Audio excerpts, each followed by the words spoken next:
Oui, il vient le règne de justice de Dieu. Isaïe 51, 1, 8. Écoutez-moi, vous qui êtes en quête de justice, vous qui cherchez Yahvé. Regardez le rocher d'où l'on vous a taillé et la fosse d'où l'on vous a tiré. Regardez Abraham, votre père, et Sarah qui vous a enfanté. Il était seul quand je l'ai appelé, mais je l'ai béni et multiplié. Oui, Yahvé a pitié de Sion. Il a pitié de toutes ses ruines.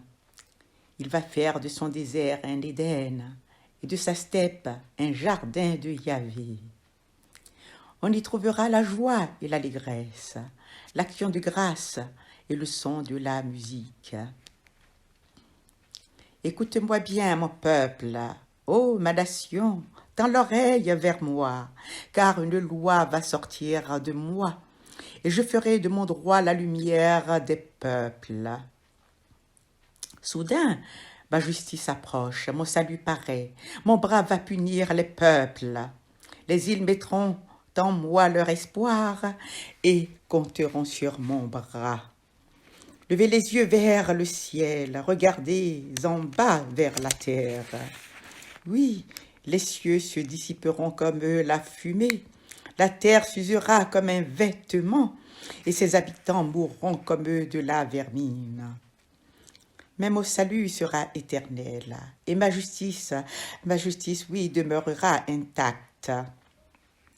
Écoutez-moi, vous qui connaissez la justice, peuple qui met ma loi dans ton cœur, écoute-moi. Ne craignez pas les injures des hommes, ne vous laissez pas effrayer par leurs outrages, car la teigne les rongera comme un vêtement, et les mythes les dévoreront comme de la laine.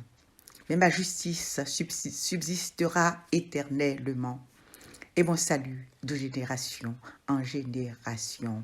Parole du Seigneur, parole du Très-Haut. Et oui, voici les paroles de consolation du Dieu Très-Haut, du Dieu des armées, du Dieu de justice, du Dieu de toute puissance, pour consoler son peuple en souffrance partout dans le monde.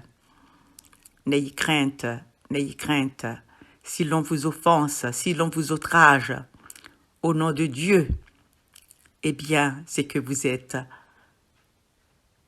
effectivement des enfants de Dieu.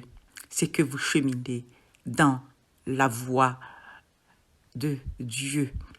C'est que vous êtes véritablement à l'œuvre sur les chemins de justice, d'amour et de paix.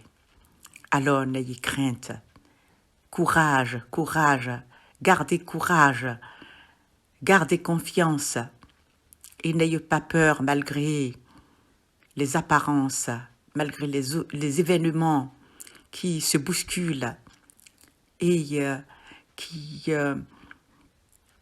ne font que nous enfermer dans des images et des échos de violence, des images d'une violence inouïe, des échos d'une violence tout autant insoutenable.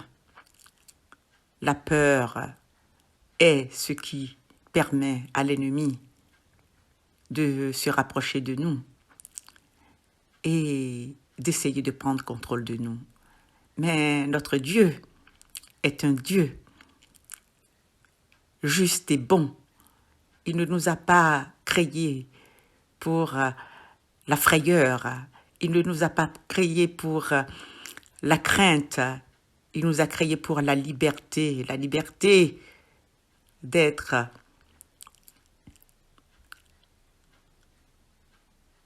de dignes enfants de Dieu.